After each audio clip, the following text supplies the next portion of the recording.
Bonjour lecteurs de notre chaîne YouTube et aux membres du forum de rcmac.com. Alors aujourd'hui, je vais vous présenter, alors c'est une nouveauté, c'est sorti il n'y a pas si longtemps que ça, et je crois d'ailleurs c'est en rupture dans pas mal d'endroits déjà. La Mini Charisma ou un 24e GT24. Alors on vous a déjà présenté pas mal de voitures de cette gamme que j'utilise depuis un moment. Alors pas ce modèle-là, mais moi c'est le modèle tout-terrain. Sauf que là, c'est la version rallye avec la super carrosserie de Subaru de 1999. Donc c'est une voiture de légende. Je crois même que c'est la police, la gendarmerie qui utilisait ça sur les autoroutes. Alors, j'avoue que je ne connais pas, je ne sais pas ce qu'il y a en dessous, mais on va l'ouvrir ensemble, on va découvrir. Alors, je rappelle, j'avais déjà présenté la GT24B, donc c'est le petit tout-terrain de chez Charisma. J'arrête pas d'en dire du bien, mais c'est vrai qu'avec un petit moteur brushless, tout ça, ça tire, ça pousse vraiment fort.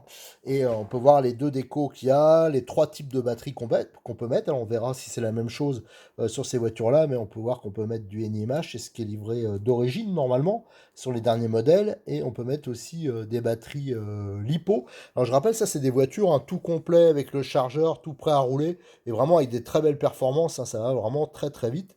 C'est des voitures qui coûtent 129 euros en complet. Voilà, ça c'est les boîtes. Mais on voit d'ailleurs que la boîte est beaucoup plus grosse que celle de la Subaru. Alors, est-ce que la voiture est complètement différente? Je pense pas. Ou alors, est-ce que c'est la radio? Alors, ça, c'est fort possible. Ça, quand on achète la version tout-terrain, elle se présente comme ça, dans le petit coffret. Et c'est cette radio, la même radio qu'on trouve sur les Charisma, c'est pour ça que la radio elle est assez importante, 1/10, voilà, c'est une radio tout à fait classique, qui est d'assez bonne qualité. Donc ça c'est un des avantages de cette voiture, c'est que la radio elle est de taille normale. Après, je vous ai déjà présenté, alors celui-là c'est celui que j'utilise sur mon mini circuit crawler. Ça pareil, c'est rare que je dise vraiment que des voitures sont vraiment tip top quoi, mais cette version là c'est la mienne avec l'éclairage. Elle est vraiment très très bien pour faire du crawler à la maison. Je ne sais pas si vous avez suivi le petit circuit que je suis en train de fabriquer. Et là, par contre, c'est toujours du Charisma, c'est le même type de batterie, tout ça.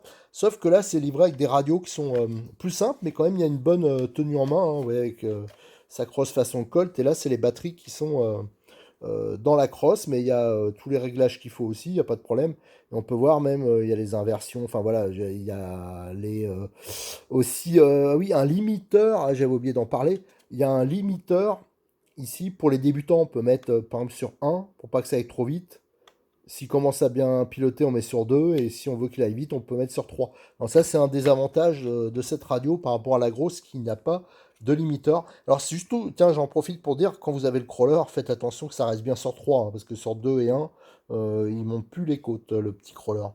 Voilà, alors maintenant on va regarder la boîte. Alors il y a bien sûr une photo de la Subaru. Alors je suppose que c'est sous licence parce que c'est un peu plus cher que la version Buggy. C'est en fin de compte 10 euros plus cher, c'est 139,90, ouais, c'est 140 euros. Alors pareil, ça doit être en tout complet. On va vérifier sur les côtés. Alors on retrouve toujours le petit moteur brushless. Alors c'est un des gros avantages de Charisma, c'est que c'est livré directement avec un moteur brushless. Donc ça c'est un très bon point. On retrouve, ouais voilà, donc ça c'est bien la radio, c'est celle-ci, c'est la radio qui est livrée sur les crawlers. Donc en fin de compte l'avantage qu'elle a c'est qu'elle est compacte, il y a une bonne prise en main, mais aussi à l'histoire du limiteur, parce que le limiteur, quand on tourne en 2S ou avec les accus NIMH d'origine, à la base, c'était des voitures pour la version Buggy qui étaient livrées en 1S. Et déjà, moi, je trouve que ça bombardait bien. Et on pouvait mettre du 2S. Et là, ça devient carrément fou, quoi. Même trop. Faut vraiment que la piste soit vraiment adaptée. C'est sûr que si vous êtes un barbare et que vous les mettez à fond dans les cailloux et compagnie, ça va pas durer longtemps. Mais c'est des voitures qui sont très fiables avec une utilisation normale. Moi, ça fait 4-5 ans que j'ai les Buggy. J'ai jamais rien pété, les voitures sont encore en très bon état. Il y a que les pneus qui se râpent un peu parce que sur la version Buggy, c'est plutôt des pneus un peu mixtes, mais autrement le reste ça bouge pas. Voilà, alors on va regarder le reste. Alors, la Subaru. On peut voir, donc c'est bien précisé que c'est du brushless, du 4 roues motrices. Une autre vue avec les spécifications. Voilà, donc c'est bien livré avec la batterie NiMH. Voilà, donc c'est pareil, ils ont standardisé sur toute la gamme Charisma. Comme je disais avant, c'était en lipo, mais en simplement un S. Alors ce qu'on va faire, c'est qu'on va ouvrir la boîte pour découvrir ça. Alors j'ai ouvert la boîte, et première chose qu'on découvre, c'est la notice. Alors, cette notice qui est sensiblement, je pense, identique à la version Buggy.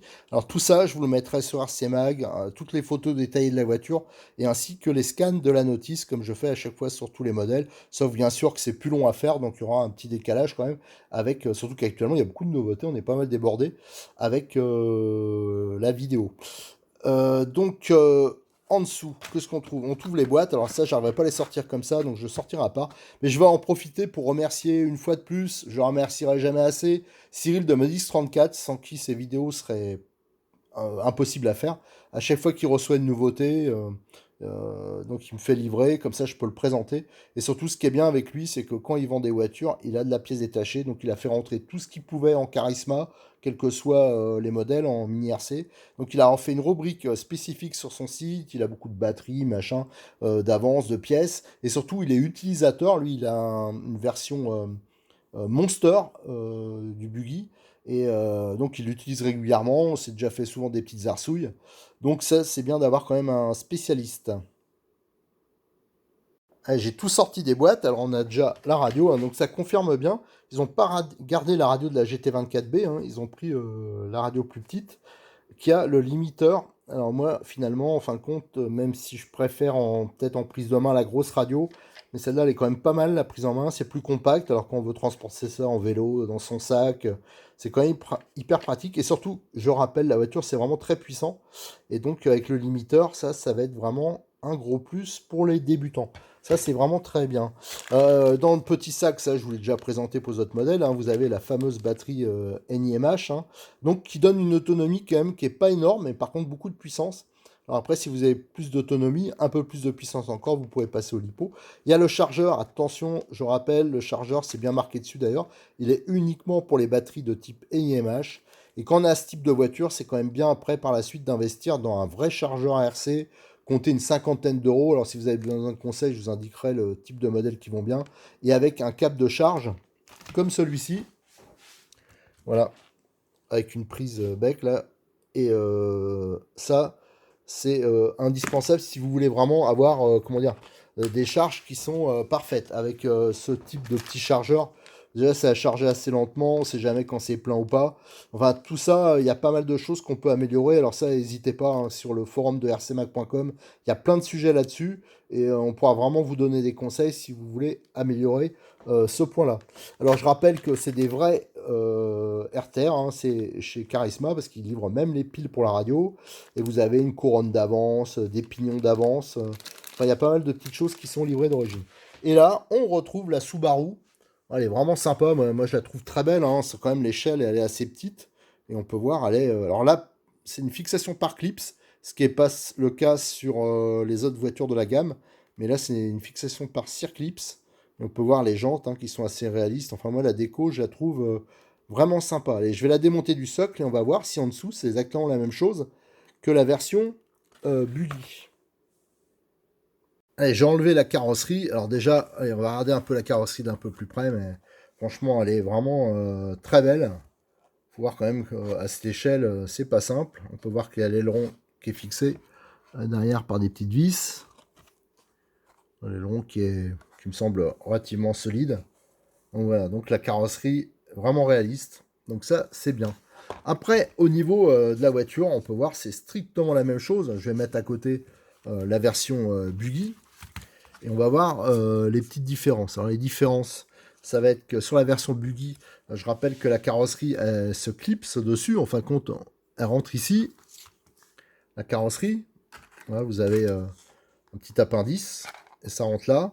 Et derrière, en fin de compte, ça se verrouille sur le pion là. Voilà, c'est comme ça que ça tient. Ça marche d'ailleurs plutôt pas mal. Tandis que là, on a une fixation traditionnelle, hein, comme les voitures un huitième, un dixième. C'est avec des colonnettes, avec des serre-clips. Alors les colonnettes, elles sont réglables en hauteur, hein. Euh, bien sûr, donc on pourra adapter d'autres carrosseries. Ça tombe bien parce que j'ai peut-être retrouvé, je le passerai à Cyril, des carrosseries d'autres voitures anciennes qui peuvent monter dessus. Donc ça sera sympa de faire. Donc avec les supports qui sont réglables, ça sera vraiment un plus. Alors à savoir que la voiture, elle est commercialisée depuis peu. Et donc, il n'y a pas toutes les pièces de dispo, notamment les pneus, les jantes qui sont spécifiques et je crois les supports. Mais ça devrait pas tarder. Je pense que ça sera bientôt disponible en France.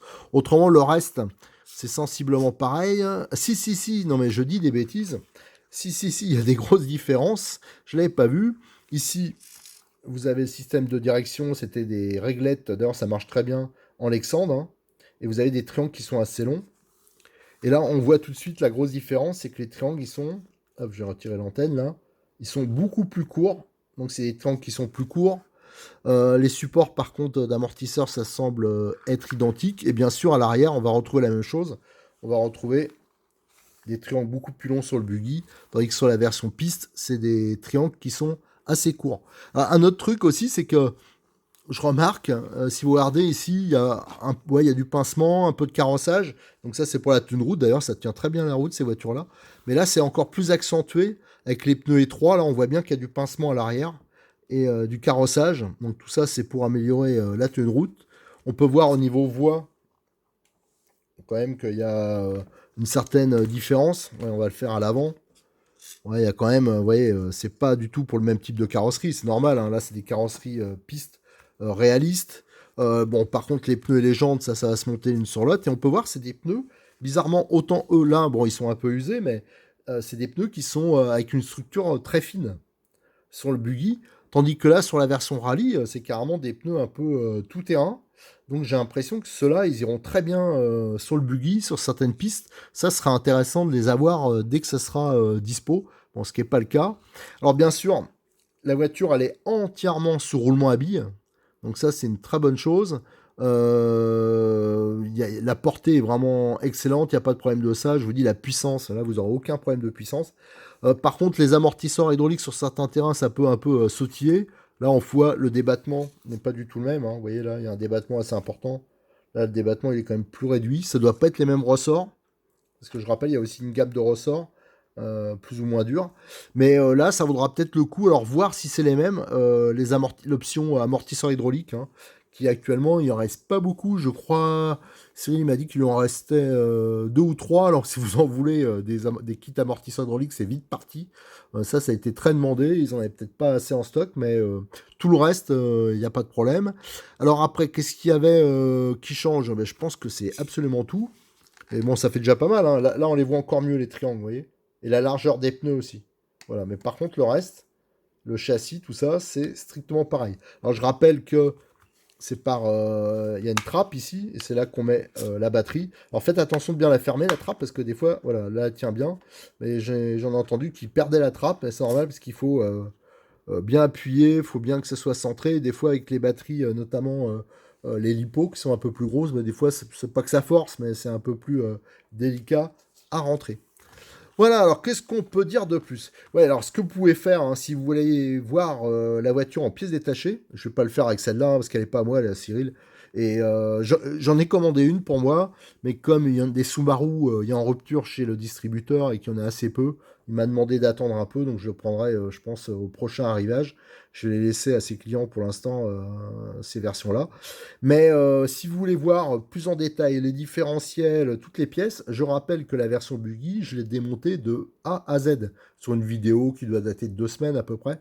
J'ai tout démonté, il y a toutes les photos aussi sur RC-Mag. Donc vous voyez les diffs, hein, c'est des diffs à pignon, les cardans, vous voyez toutes les pièces, le système de cerveau. J'ai tout démonté. Donc à part les triangles qui seront différents là, le reste c'est commun, donc vous pourrez voilà, vous faire une idée. Après, niveau performance, comme c'est exactement la même électronique que le TT, je peux vous assurer que ça va décoiffer, ça va vraiment aller vite. Alors, c'est pour ça que c'est pas mal d'avoir la limitation au niveau du débattement gaz, hein. Au début, mettez sur un ou deux, mettez pas sur trois d'entrée, parce qu'autrement vous aurez une mauvaise surprise. Et si vous roulez avec un gamin, ça c'est pas mal, par exemple quand on est père et fils, d'avoir des voitures comme ça pour se faire des arsouilles. Si vous achetez des batteries supplémentaires et que vous voulez passer au lipo, Si vous n'avez pas de grands espaces, vous pouvez tester le 1S. Alors ça ira moins vite que d'origine, mais déjà ça va vraiment vite et c'est quand même beaucoup plus contrôlable. Allez, je vais vite faire les photos de la voiture en détail, on va tout détailler, je vais tout faire les scans sur RC Mag et je vous donne rendez-vous très prochainement parce que j'ai récupéré une autre voiture de la gamme, hein, une Hyundai, je crois que c'est comme ça qu'on dit, et celle-là elle est produite sous licence donc ça impose quelques petits changements aussi. Allez, merci, à bientôt sur notre chaîne YouTube et sur le forum de rcmag.com.